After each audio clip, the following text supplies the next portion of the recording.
local story. It has to do with this temple. This is called Sukatesvar Mahadev, or the place where Shukadev Goswami worshipped Lord Shiva. It's said that when Lord Shiva and Parvati came here, at that time there was no internet, there was no cable television. Really? Things were very primitive.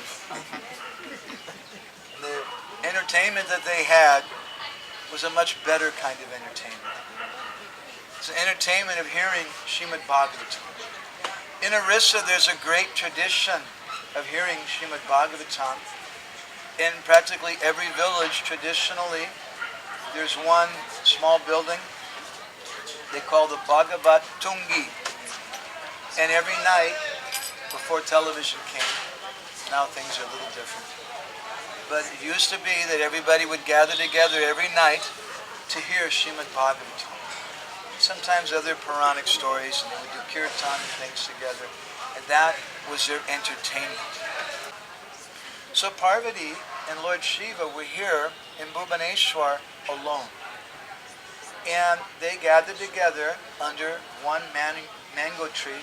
Some people say it's called a Kamrakanan because there was only one mango tree, very big mango tree. Others say there were many mango trees. I wasn't here. I don't know.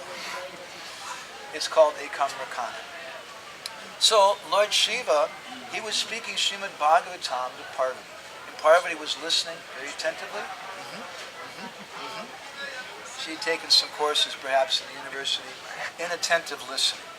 So prior to all of this, Krishna and Srimati Radharani had left this world. Their pastimes had become unmanifest.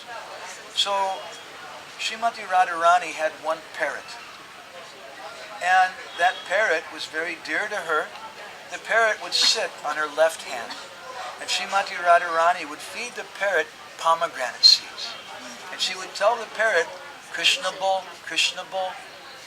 And then the parrot would chant Krishna's name in a very sweet way. And Radharani got great pleasure. And she would give the parrot pomegranates then. And the parrot would recite Krishna's name. Or sometimes this parrot was not an ordinary parrot. He would recite the pastimes of Krishna. So when Radha and Krishna finished their manifest pastimes in this world, they told that parrot, you stay behind. So the parrot was very unhappy. He wanted to have association with Radha and Krishna. And then someone told him, hey, in Bhubaneswar, in Ekam Rakanan, Lord Shiva is speaking Srimad Bhagavatam to Parvati. Yes. So the parrot came here and he flew into a tree, maybe just like this. And parrots are very green in color. So he hid himself in the leaves. He was watching. Now Parvati was hearing Srimad Bhagavatam. So she was listening to Lord Shiva speaking Bhagavatam, and she was listening very attentively. Like this. But it was first canto Bhagavatam, second canto Bhagavatam, third canto Bhagavatam, judging time by the atom, very fascinating subject matter. And Parvati Devi started falling asleep.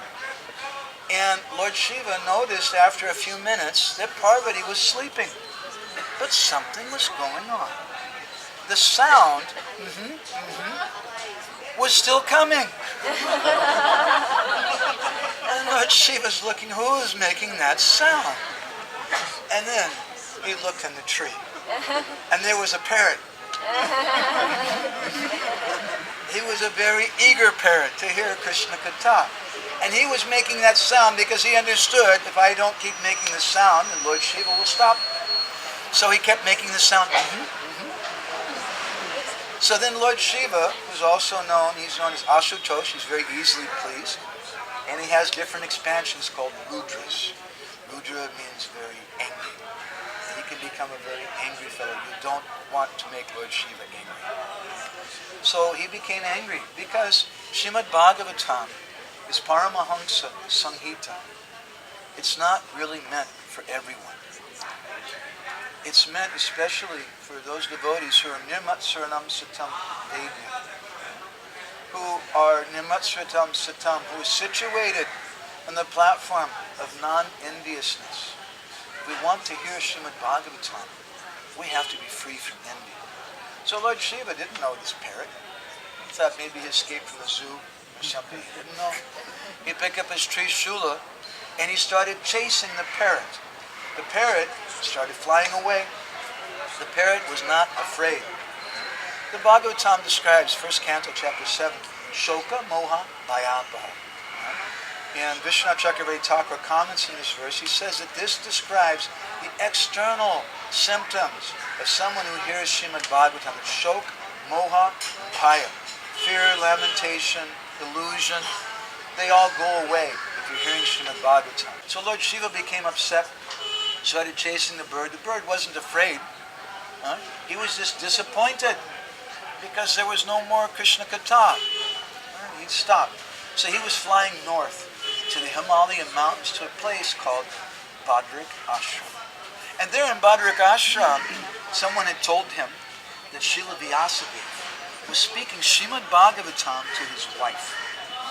Srila Vyasadev's wife was also a good listener of the Bhagavatam. She was completely astonished to hear this amazing literature. And as Vyasadeva was speaking to her, she was listening like this. Her mouth was wide open. She was completely astonished. And meanwhile, that bird came flying with Lord Shiva running after him with the trident. And the bird came near the Mataji, had her mouth wide open, and the bird flew inside of her mouth. It gets more far out. And the bird entered into her womb, and that bird became known as Sukadeva Goswami. And therefore the Srimad Bhagavatam begins by stating Sri Shuk Uvacha. Sri means blessed. Sri Shuk Uvacha, the blessed Sukadeva Goswami spoke. But Sri Shuk has another meaning. Shuk also means parrot. And Sri means Sarva Angsani Radhika. So it also means the parrot of Radharani spoke. In the Chaitanya Charitamrita there's an interesting verse which is spoken by Lord Shiva about the Srimad Bhagavatam. And it has to do with this place we're at right now. He said, Aham Vedmi, I understand Srimad Bhagavatam. Shuka Vedi, Sukadeva Goswami understands Srimad Bhagavatam because he heard it from me. And he says, Vyasa Vedi na Vediva. Whether Vyasa understands or not, I don't know. Not such an easy thing to understand Srimad Bhagavatam. Whether Vyasadeva understands or not, I don't know. One meaning of that is because it's such an elevated book. Another meaning of that is that I don't know if Vyasa understands or not because he didn't hear from me. But Sukadeva Goswami heard directly from Lord Shiva. And then he says, Bhaktya Bhagavatam Grayam na Buddhaya na Chatikaya. Here at this place we should say something a little bit in glorification and appreciation of Grantaraj Srimad Bhagavatam. How do we understand Srimad Bhagavatam?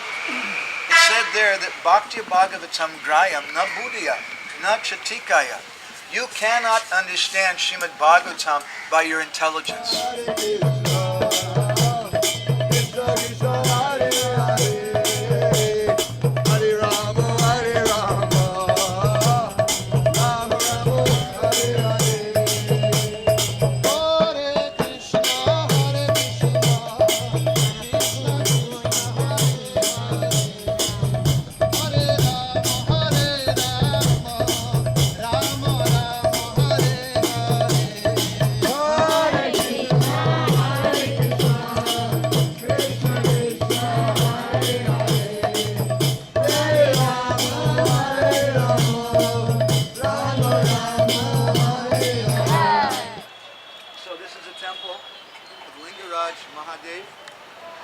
Special place. This temple, the history dates back a very long time. In Skanda Purana, this temple is mentioned. This temple is also mentioned in Chaitanya Bhagavat. Mahaprabhu came to Bhubaneswar and he had darshan of all the Shiva deities, but it's not mentioned which particular deities. There's only one temple that's clearly mentioned, and that's this temple, Lingaraj. Mahaprabhu was dancing here in this courtyard, and maybe he's dancing here right now. I think so. So this deity is a very interesting deity, and I'd like to say something about his identity which will help us to come through the doorway that we want to go to Jagannath Puri. Who is this deity? He's Lingaraj. He's the king of all the lingas. You may know in the Linga Purana, Shiva Purana, it's mentioned that Dvadas Linga, 12 different important lingas. This one is not one of them. 12 most important Shiva lingas in India, this is not one of them. Rather, this one is considered to be the king of all of them. And so Hindus from all over India, they come here and they worship him. Shaivites worship him. But also there's many Vishnu Bhaktas who come here and worship him. And Sri Chaitanya Mahaprabhu came here and worshipped him. In the Skanda Purana, there's an interesting description about Indradyumna Maharaj. Narad Muni was bringing him to Jagannath Puri. And on the way he said, well, wait a minute, we have to stop here first. You can't go into Jagannath Puri unless you worship this Shiv Linga. Now, Indradyumna Maharaj, she's one of the early Hare Krishna devotees. I'm not talking about our ISKCON Indradyumna Maharaj, she's also an early Hare Krishna devotee. But this is the original Indradyumna Maharaj, it's 2 million years ago. And he was thinking, like probably a lot of us, I'm not into Lord Shiva, what is this? I want to worship Krishna. But Narad Muni told him, so okay, I have to. So he started worshiping the deity, and then it's described, after he took a bath, he came to worship this deity. Lingam Tribhubanesham tam mahasnanena pujayan atulam pritimalevi Vishnu advaita darshanaha. After he took his holy bath, most likely in Bindu Sarovar, Indradyumna Maharaj came here to worship Lord Shiva, and he saw, wait a minute, Vishnu advaita darshanaha. This is also my Lord Vishnu. How many of you have been to the temple of Harihara in Navadvip? Raise your hand. Okay. So this is also a deity of Harihara. And I'll give you some evidence. On top of the temple, which you can't see from this angle, there's a Trishula, the symbol of Lord Shiva. And there's also a chakra, the symbol of Lord Vishnu. In Shiva temples, they have a Brisha Stamba. Brisha means a bull. It's Nandi. In Vishnu temples, there's a Garuda Stamba. In this temple, there's a big Brisha Stamba. And right next to him is a Garuda. And as we were mentioning, some pujari, he's explaining to us that inside this linga, there's a Shalagam Shila. And therefore, when they offer puja, they offer bhoga to him, they do it with Gopal mantra. Very, very unusual.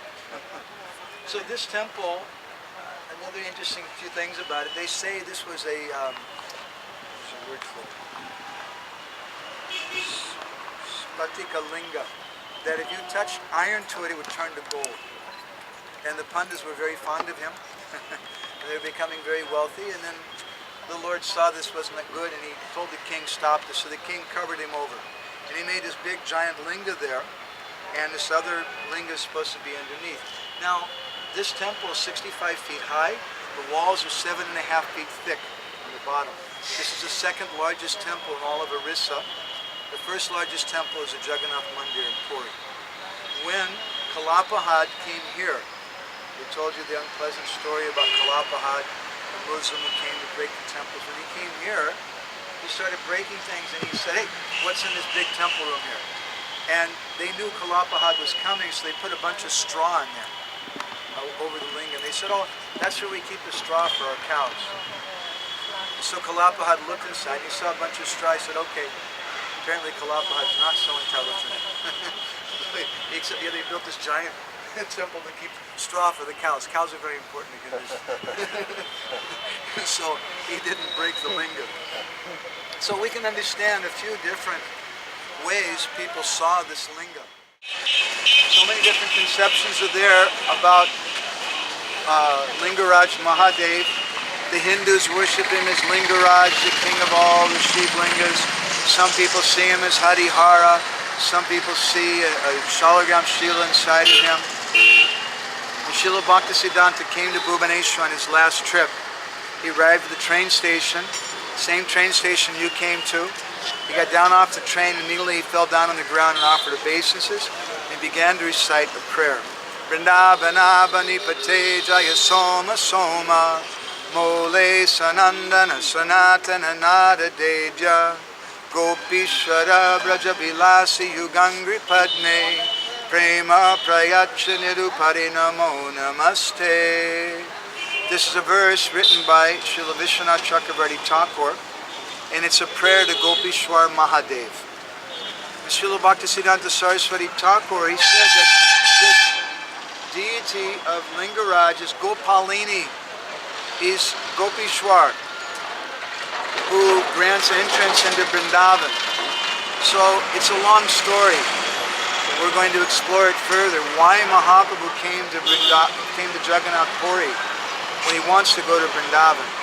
The skinny, short answer is that Jagannath Puri is Gupta Vrindavan. It's a hidden Vrindavan.